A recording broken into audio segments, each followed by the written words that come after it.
Thanks very much, Shauna. I'm hoping to win myself, so David's calling my name. I'm just kidding. I'm not able to win. But good afternoon and good morning to our friends that are a little further west, like I am. My name is Scott Ledford. I'm a senior director at ICF, and I'm just going to do a little bit of stage setting here while we welcome our presenters. So today, our presenters are going to take us on a journey through some topics that may initially seem small, but can actually be game-changing. These topics can create more and bigger opportunities for housing and homeownership, and they can turn something seemingly tiny into something meaningful.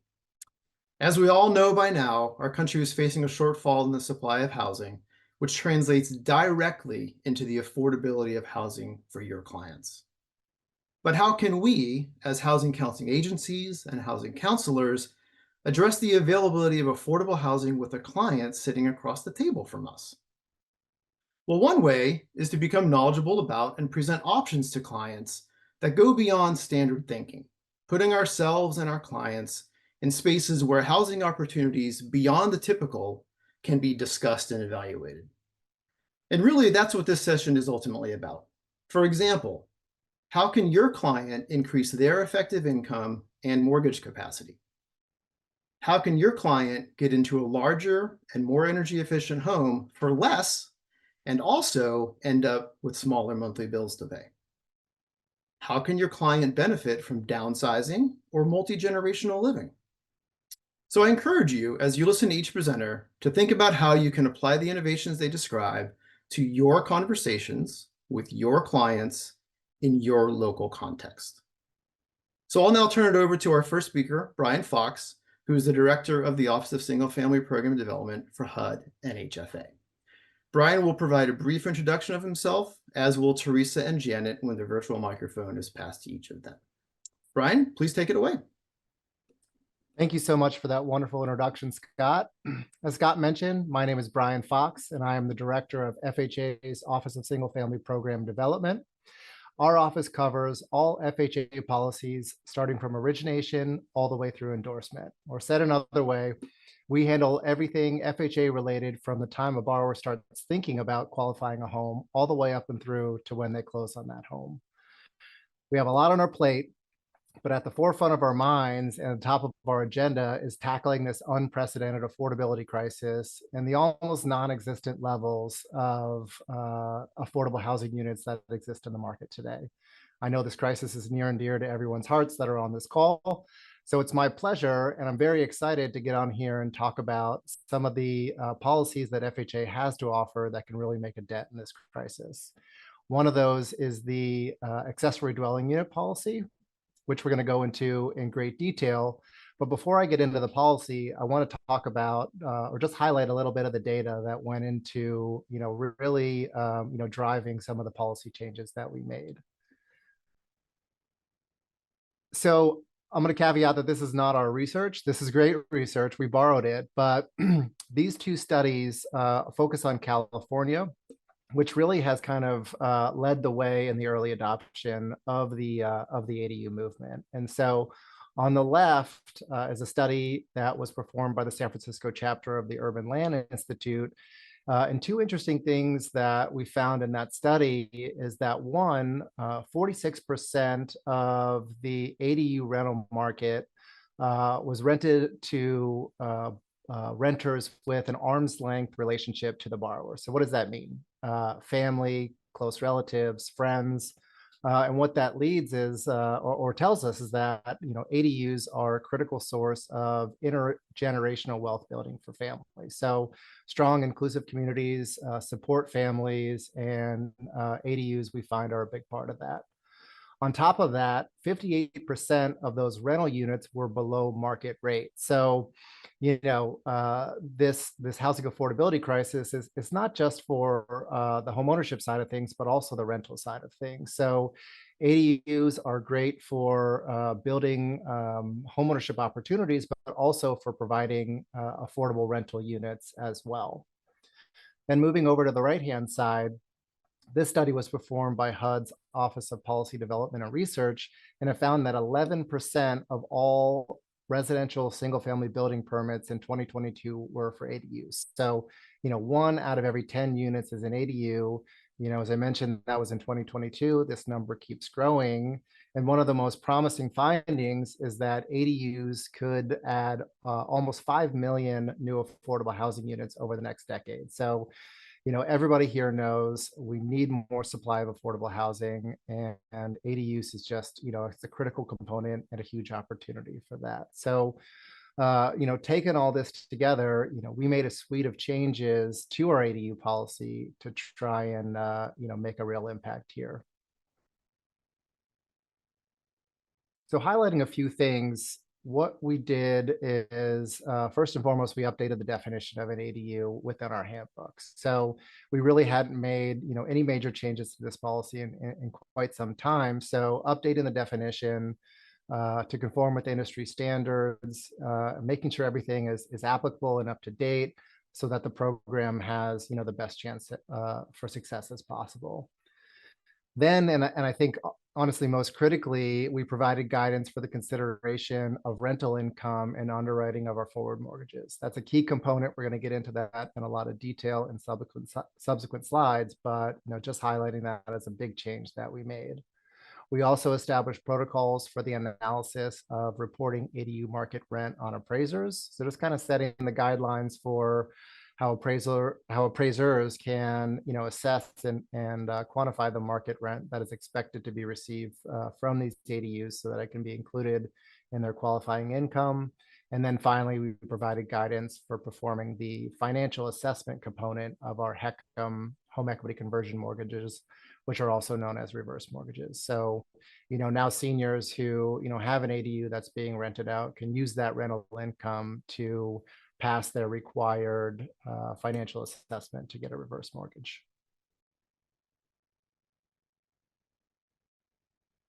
So as I mentioned, one of the critical components was the inclusion of rental income in qualifying for the ADU policy. So HUD previously allowed for the purchase, rehabilitation, or refinance of properties that included an ADU, but it did not allow for the inclusion of that rental income to count towards a borrower's qualifying income. So, with that major change, FHA believes that, we're confident that ADUs can serve to enhance the generational wealth building potential for home ownership.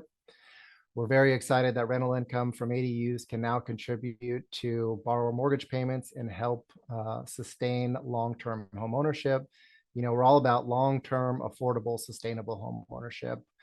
And, as I mentioned at the beginning, we're passionate and, we're dedicated to increasing the stock of affordable housing. It's critical today.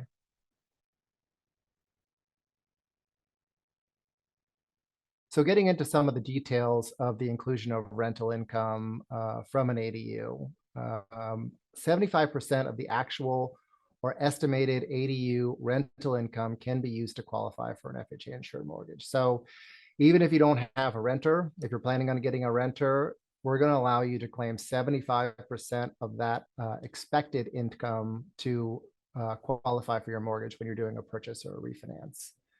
Second, our 203K program, which is another exciting program that we have in our tool belt, and I'm going to get into that in more detail in a later slide, but we allow 50% of the estimated rental income from a new ADU that a borrower may plan to build and attach to their existing property. So even if you don't have an ADU today, if you want to build an ADU and you want to get renters, we're going to allow you to claim 50% of that expected rental income today to help qualify for that mortgage that's going to get you an ADU and get you that rental income.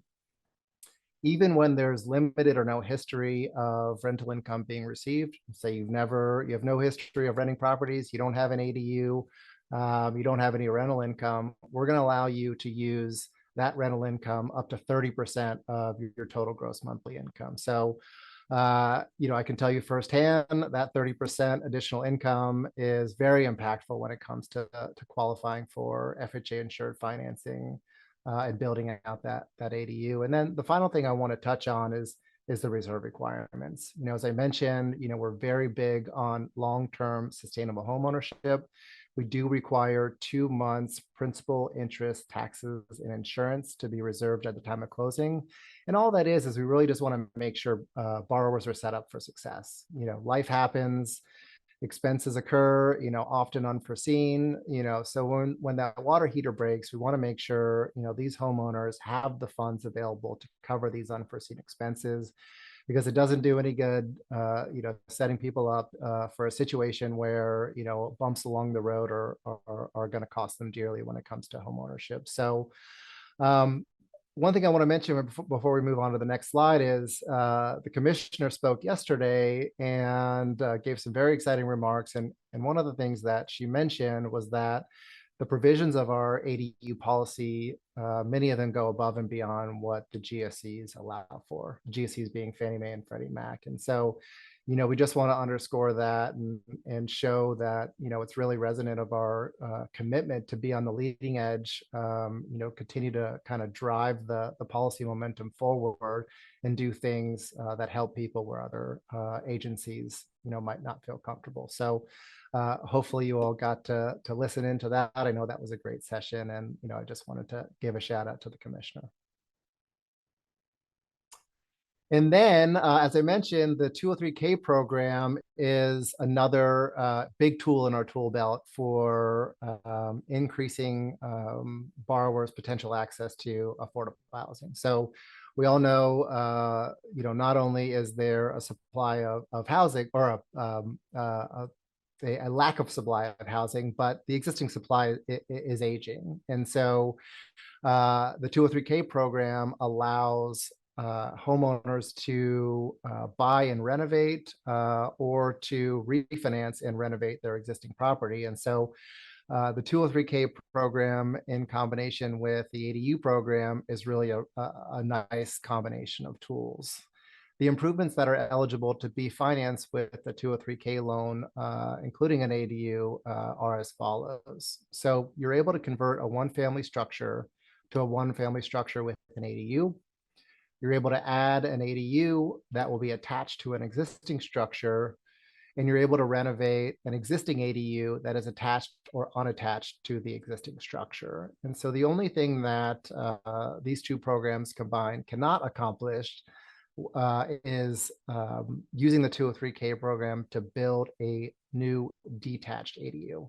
Unfortunately, that is a legal thing that requires congressional support. So please allow me to appeal to you all, help amplify our voice, help this, initiative get pushed forward. Anything you can do to help us, add this kind of final component to our 203K program would be very helpful.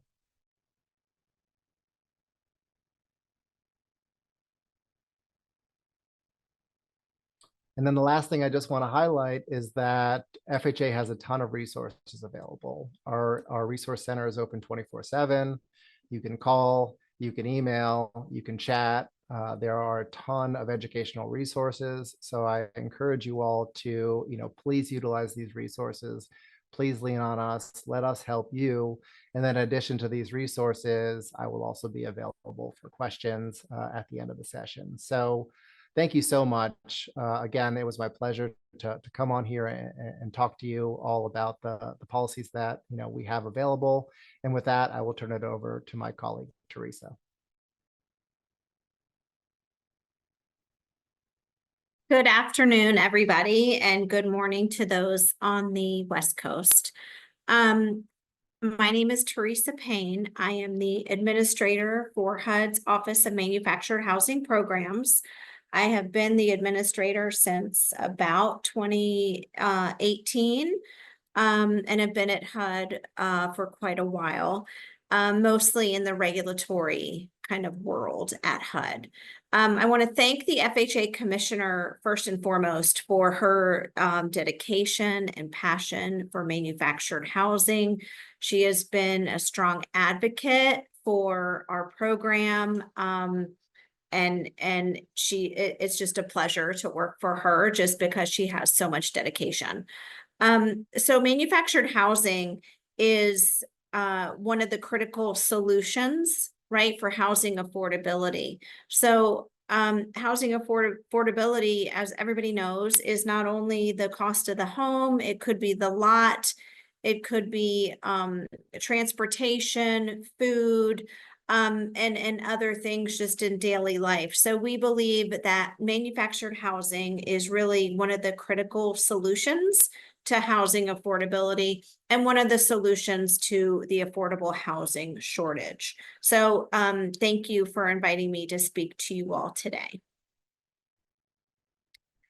So the Office of Manufactured Housing Programs mission and objectives really stems from our statutory authority, and that is to preserve and promote the quality, durability, safety, and affordability of manufactured homes. And we do really look at that affordability piece as being critical when we are updating the code and making any other changes. We also execute responsible regulation and solutions-oriented oversight of the industry. We establish practical and uniform federal construction standards. We encourage innovation and cost-effective construction techniques and facilitate the availability of affordable homes to help increase homeownership nationwide. So here's just a little bit of background about manufactured housing. We are the largest source of unsubsidized affordable single-family housing in the United States. We are about 9% or close to 10% of all single-family homes in the US. 96% of our homeowners have annual household incomes of $50,000 or less. So that's really driving the affordability component. 1 in 5 homes in rural America are manufactured homes. We do administer from my office the only national preemptive building code. And that means when this certification label is placed on the home at the end of production, it can then be transported on interstate highways and placed anywhere in the US, obviously subject to zoning and land use acceptance. The statute was passed in 1974, and our first regulations were enacted June 15th, 1976. Our production, this is some pictures of the interiors of our homes, which are not like they used to look, and a picture of an actual plant. So since the inception of our program, the industry has produced over 8 million HUD code homes built to our preemptive standards. And last year in fiscal year 23, we produced 138,764 floors. That a floor is 1 unit, and that equated to 89,717 homes, and production has been on the rise. Here are some recent updates just to give you all a kind of a flavor for what we've been doing lately and how we've been advancing our product. So in 2021, we finalized a set of updates that included 2-story designs, attached garages, attached carports, and attached manufactured homes. It also included some safety features such as carbon monoxide alarms if there were fuel burning appliances in the home. So my vision are for these types of homes, like 2-story attached townhomes, to go into areas that may not be what you would typically think of for manufactured homes, such as in urban areas, that these homes are produced very quickly, and they're affordable, and they're energy efficient, and they could come in and really transform an urban area almost overnight. It would just be amazing to see this happen across the country. And we just actually published on the 16th of September, our latest rule on the 4th and 5th set of standards. So we did get that published, and that included a lot more updates. It's a very large rule. It incorporated a lot of incorporation by reference standards. And also some of the key features I'll mention are tankless water heaters, multi-dwelling unit manufactured homes. The final rule actually went up to 4 units. So it's 1 to 4 units, and it's a single family home. That we think will really go to help increase the affordable housing stock. We updated materials such as wood, steel, piping, etc., to really get our homes on level, on par with site-built homes. We included accessibility improvements for roll-in showers compliant with the ADA. And when FEMA purchases our homes, this will allow them to not have to get an alternative construction letter. This will be in our code. It's in our standards now, because all of their homes are ADA compliant for roll-in showers. We also updated exterior door requirements so that we can have these great rooms, these floor plans that consumers really want and desire today. And that really updates our home as well. And here's a picture. That's our 50th anniversary logo. We're very proud to be celebrating 50 years since the statute was enacted August 22nd, 1974. And you can see the progress through the years, right? The homes really started, you could really mark our homes back to the start of the covered wagon, honestly. Those were true mobile homes. But they've really advanced through the years, and the innovations are amazing. The interiors are, they have great components, appliances, you can get stainless steel appliances, great countertops. They're really amazing. Even they have barn doors now in master bathrooms. The features are really remarkable, and I would encourage everyone to go to a retailer and see what manufactured homes look like today. Okay, so now I can turn it over to Janet with the Tiny Home Alliance USA. Hello, my name is Janet Thome, and I'm the president of Tiny House Alliance USA. We are a 501c3 nonprofit charity with a primary mission to establish new standards for tiny houses, especially tiny houses on wheels.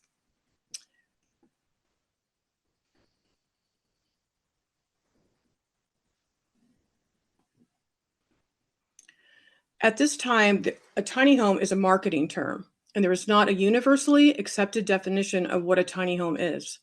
The typical size is 400 square feet or less and built on a movable trailer or a permanent foundation built to various standards and codes.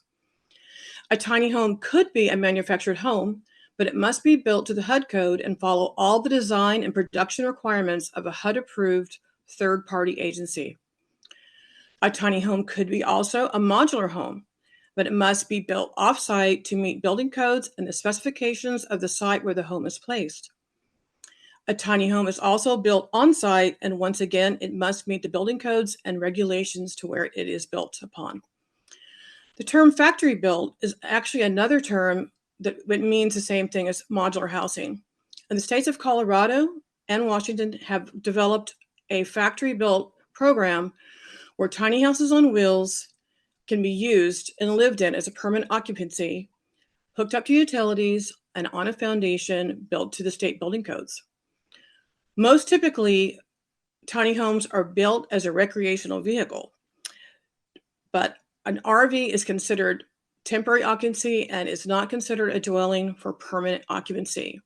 It's been both our blessing and our curse, because tiny houses are built in this manner to obtain a VIN number and a title, but it's also created a barrier to zoning and to obtain financing. The next 4 photos, these are all tiny homes. On the top left, that is a modular house. On the top right is a manufactured home. And on the bottom left is a beautiful tiny home on wheels. And the manufacturer exceeds the minimum requirements that an RV requires, but it's still not considered housing. On the very bottom right is a beautiful guest house built in a backyard as a site-built ADU. There's so many great benefits for ADUs, and tiny homes are the perfect size.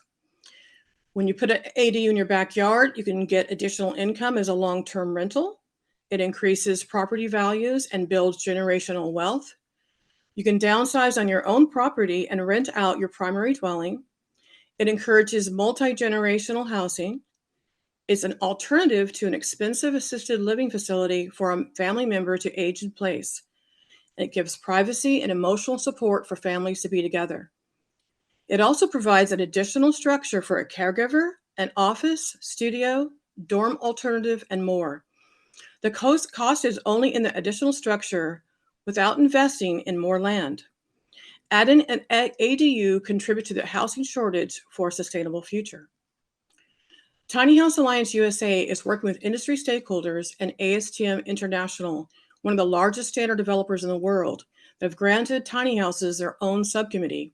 And we are developing standards that include a tiny houses on wheels for permanent occupancy, certification of tiny houses, construction methods to build to the universal design and to age in place, tiny house communities to share the cost of infrastructure, and microgrid utilities to connect a cluster of tiny houses in a community setting.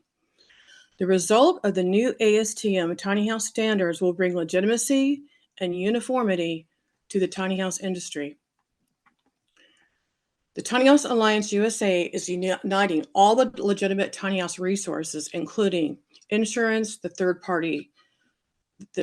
best third parties in the nation, how to build a NHTSA compliant trailer. We are dedicated to the consumer protection, and we are advancing tiny houses as a viable housing solution. Someone asked a question about what is successful in the rural areas.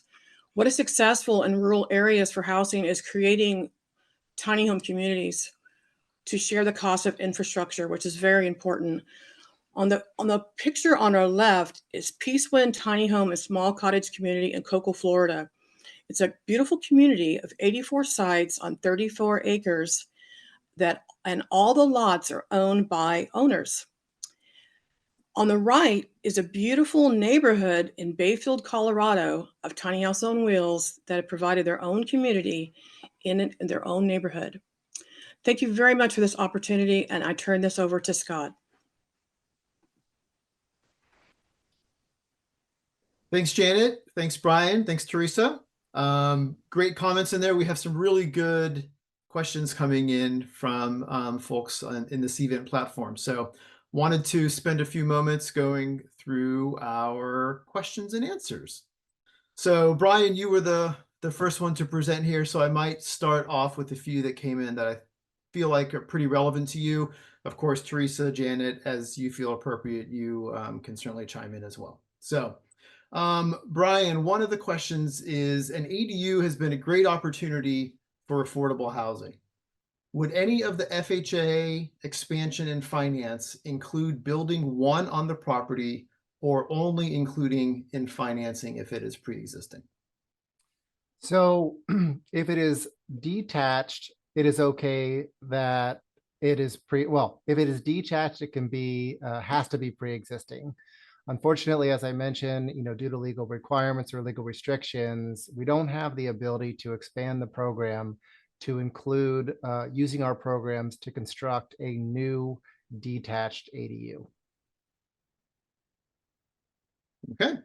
If the person who asked that question has any follow-up, feel free to put it into the Q&A portion of CVent as well. Brian, another one that came in for you is, do lenders have to abide by these policies of including projected rental income at these percentages, or do they have individual discretion in qualifying borrowers in this area? Yeah, no, they do have to abide by our policies. There are a lot of areas where we do default to lender and underwriter discretion. Unfortunately, we do see some lenders be more conservative than we allow for, but we will encourage and continue to encourage and push lenders to lend to the maximum of what we allow for. So they can't go higher, and we hope that they won't go lower.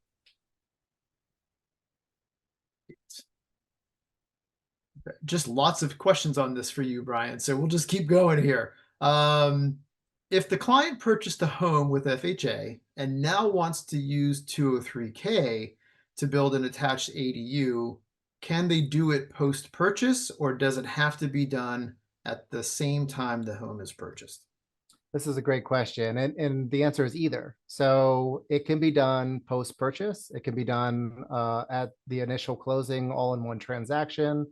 Oftentimes, we find that borrowers might need to space out into multiple iterations just to kind of spread out some of the costs that are associated with these transactions. But to answer the question, it can either be done all in one or it can be done post-purchase. Okay. And we'll roll with at least one more for you. Just to confirm, the ADU has to be a full 203K loan because structural work is being done. The limited 203K loan wouldn't apply in this case. Is that correct? That is correct. So the limited program does not include structural repairs. It's more minor remodeling. The full 203K or the standard 203K program would be the one that's appropriate for anything related to building or renovating an ADU. Great, thanks.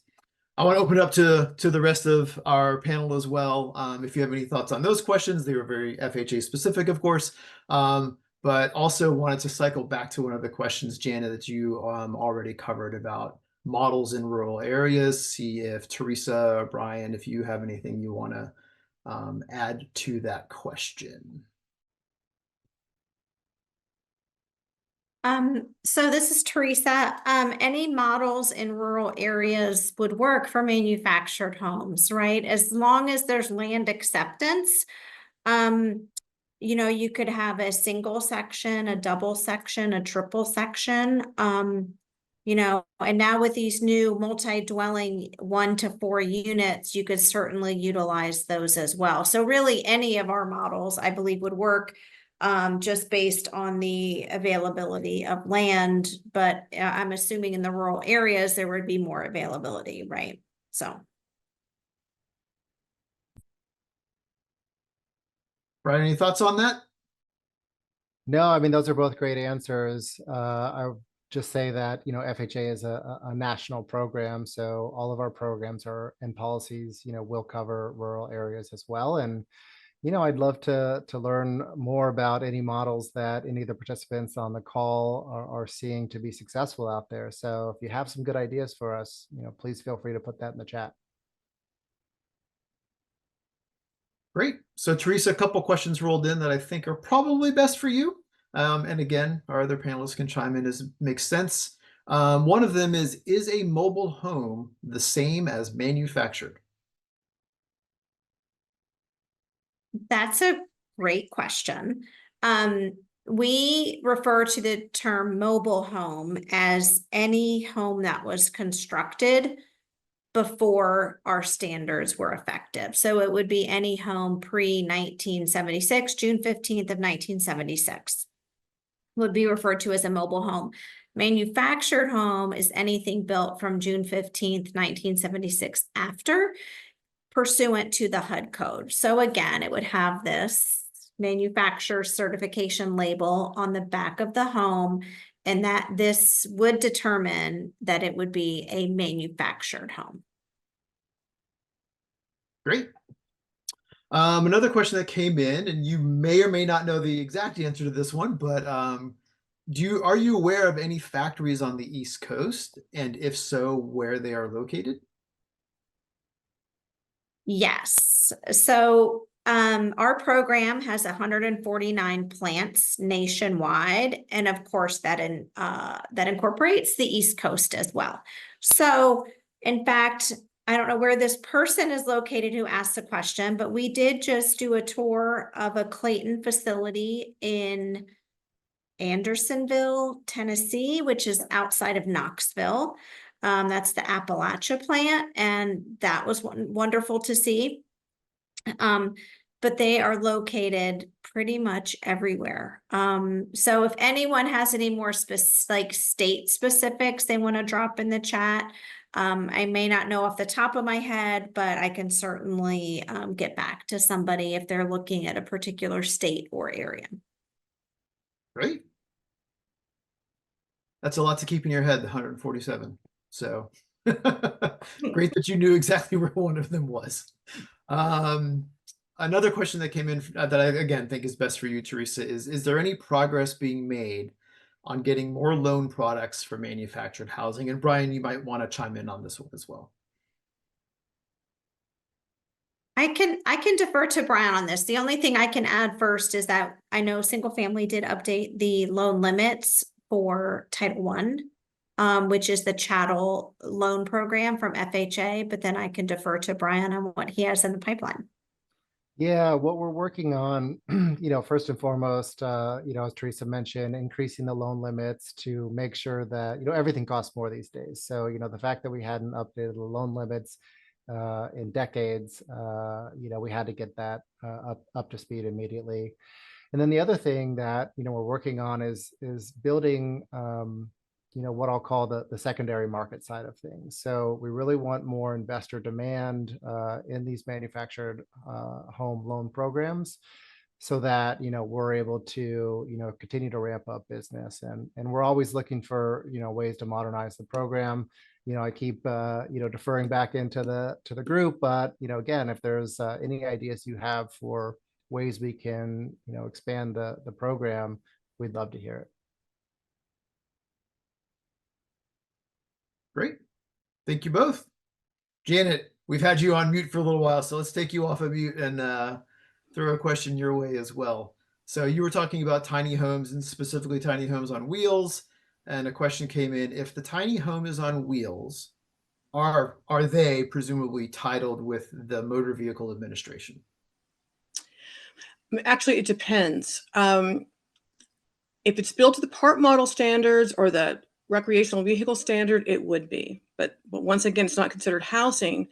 Although we are seeing some what is called frame-on tiny homes that are allowed in Colorado and Washington State that do not have a VIN number and do not have a title. They have a serial number from the third party, so they're not registered at the DMV. They're for permanent location from building to site built to where they're placed. Okay. Brian, Teresa, if you want to weigh in on that one, I do have one I think that's probably better as a group discussion than necessarily throwing it at any of you. So would a tiny home or trailer qualify as an ADU on a property? So I think there's going to be a variety of answers here. Teresa, why don't we start with you in terms of manufactured housing and really what would it take for a manufactured home to be considered a tiny home or an ADU on a property? I think there are a lot of factors for that, right? So a manufactured housing could be built smaller, right? And perhaps to an ADU kind of square footage, if you will. There might need to be some other alterations, such as like manufactured homes require 2 egress doors.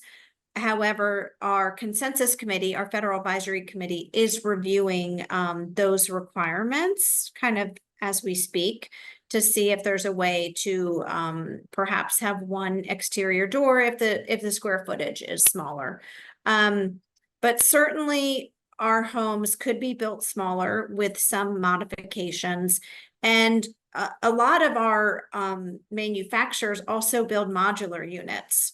So really not much difference between the two, except before they start constructing the homes, they have to determine and specify if it's built to the HUD code as a manufactured home or if it's built to a modular state and local code.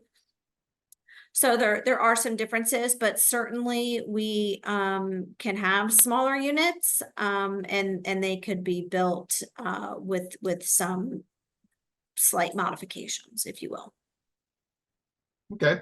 And then Brian, I feel like there's an element of this which is about qualifying a tiny home as an ADU in the context of counting the rental income and things like that. Yeah, so our handbook definition of an ADU is a single habitable living unit with a separate means of ingress and egress that is subordinate in size and meets all the requirements for a living unit. And as I've mentioned before, it can be attached or detached. So, I think my answer to the question would be it absolutely could. It needs to be, built to HUD code, um, all that good stuff. But yeah, it absolutely could. Okay. Janet, any thoughts on that one? One trend that we're seeing in the marketplace is a lot of manufacturers are deciding that they're going to build to all types of housing.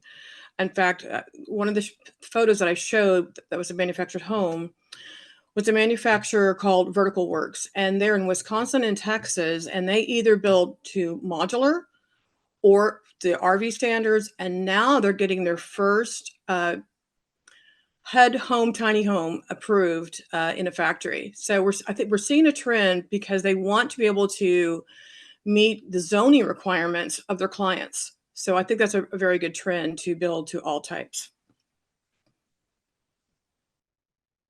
All right, well, you just brought up a topic that we haven't really covered in a lot of detail yet, but just gets fairly complex fairly quickly. But this question actually gets at it. Can an in-law suite be considered an ADU? I guess I'll take that one. So I go back to my, previous answer, which is, the definition of an ADU. So as long as there's, separate means of ingress and egress, meaning its own door, it is subordinate in size and, meets all the requirements, then yeah, an in-law suite could definitely be qualified as an ADU. Just there are different versions of in-law suites and things like that. So, the answer is always it depends, but yes, it's definitely possible. I think what I'd emphasize there, Brian, is it could be considered an ADU for the purposes of the FHA program. Yes, it could. Yeah. So Teresa, do you want to chime in on this one at all? Brian's talking about a separate means of ingress and egress. You mentioned previously it needed at least two in a manufactured home. So if the in-law suite was going to be a manufactured home, then we'd be looking at maybe another layer of requirements. Yes, it would have to, in our case, it would have to meet our HUD code standards.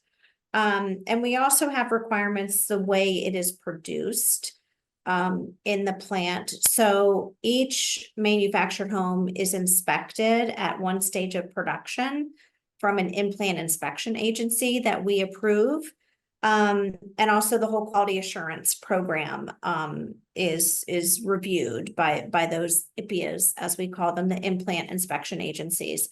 And our designs are also approved by design approval inspection agencies. So they're stamped, they're reviewed to make sure they comply with the HUD code. They're stamped by the DAPIA, as we call them, the design agencies, to ensure that they are built to the HUD code in effect on the day it's going to be manufactured. So we have some specific requirements in the way our homes are produced and the manufacturing process.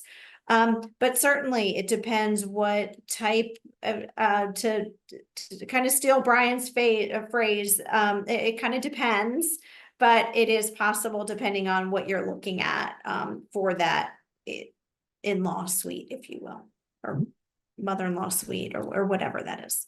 Yeah. Janet, how do tiny homes fit into the in-law suite conversation? And how they could be considered ADUs? Well, because a tiny house is not universally defined, there's a lot of time that we spend on getting to know what the client feels that a tiny house is.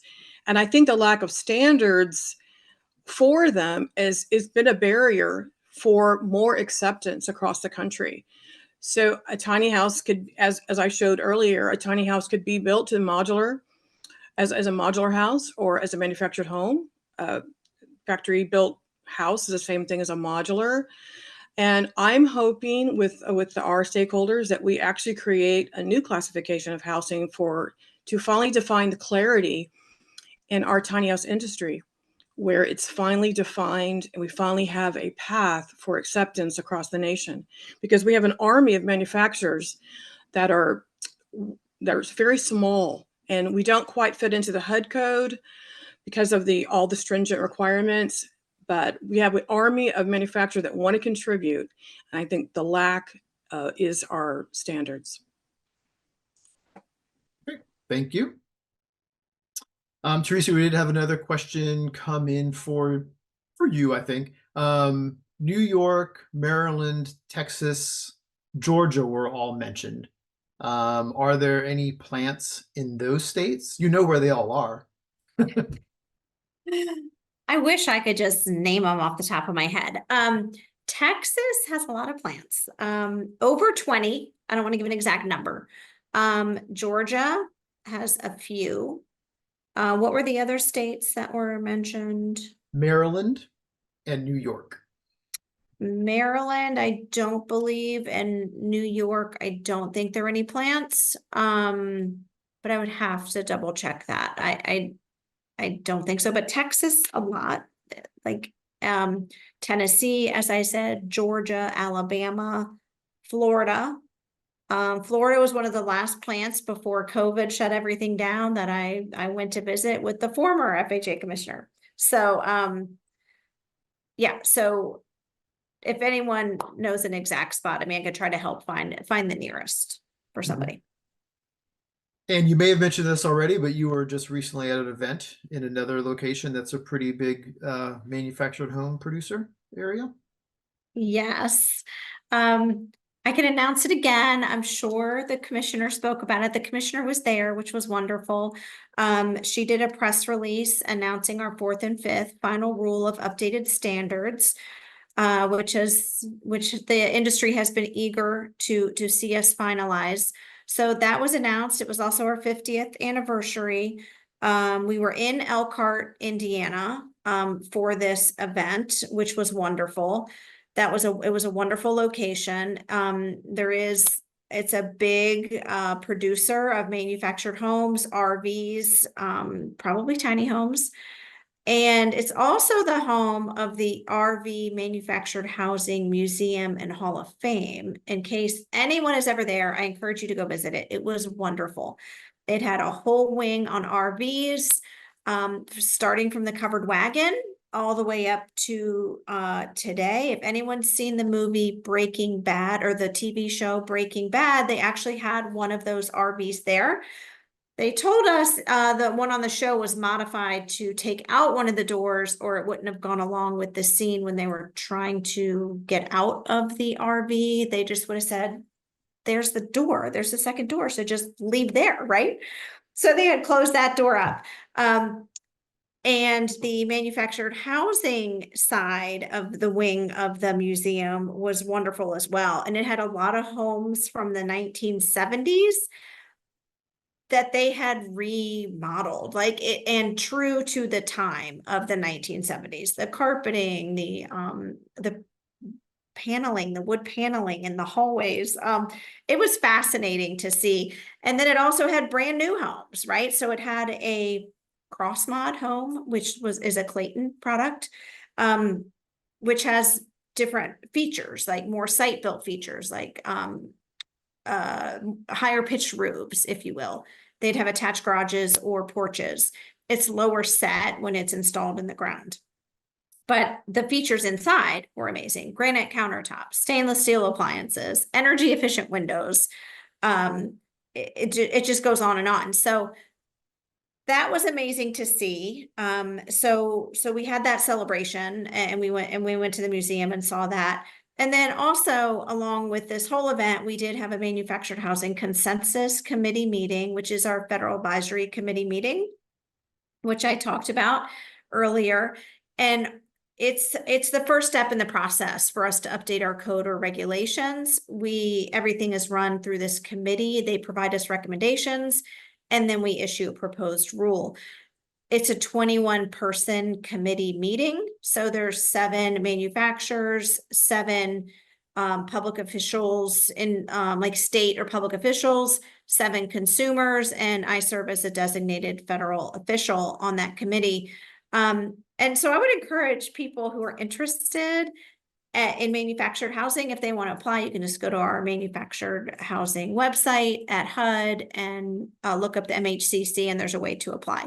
So I encourage everybody, if they're interested, to apply to be a member. We usually do appointments every year, so we have kind of a rolling, like 5 or 6 people usually roll off every year. So that was a long answer to your question, so I apologize. All good, all good, all good, all good. I can only imagine being on a 21-person committee too. So, we don't have any more questions coming in. So kind of unscripted, unprepared. Teresa, that was a great kind of good closing set of remarks. Brian, Janet, if you want to provide any closing remarks, and then I can take us through closing out the session.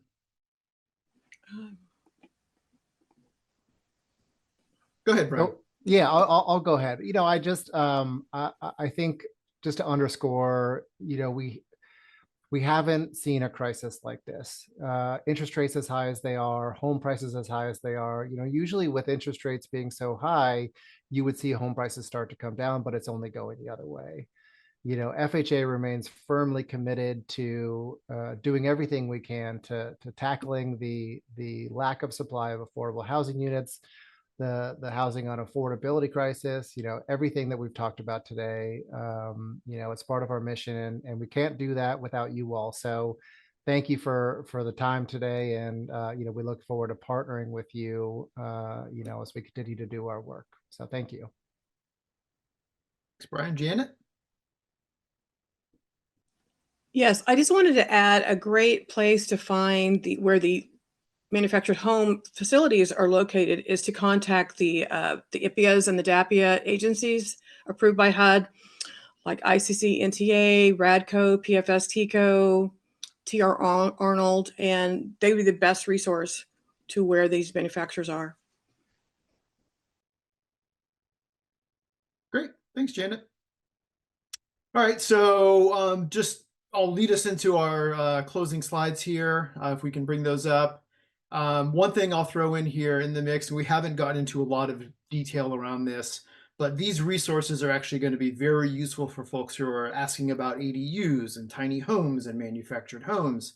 Office of Housing Counseling has previously provided some webinars and trainings on this before, and I'd encourage you to check out some of these resources that are linked here. The nuts and bolts of manufactured housing, providing counseling on manufactured housing options, and then manufactured housing resources for housing counselors. Included within there are kind of like cheat sheets and summaries of like, what's the difference between an ADU and a tiny home? You know, we throw these terms around, and I think a lot of times we're using language that in some cases the language blends together, but in other cases we're actually using the word that isn't exactly the word we want to say. So I encourage you to check those out. There's some great resources in there that are going to help you to kind of parse out what words to use in what situations. So if we'll head down to other national resources, there's also resources on the HUD Exchange about increasing the supply of affordable housing. There's an entire toolkit that has been built all around this issue of increasing the supply of affordable housing. We've talked about some innovative solutions today. There are others that are going to show up on these toolkits and in these resources.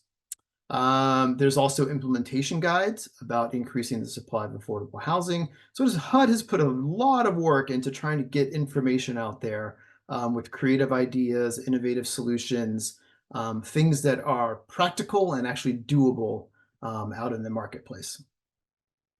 And last but not least, here is a link to the regulations that have been discussed about building safe and affordable manufactured homes, helping to lower housing costs. As I'm sure you are aware, you have one final session with closing with the Office of Housing Counseling and Leadership.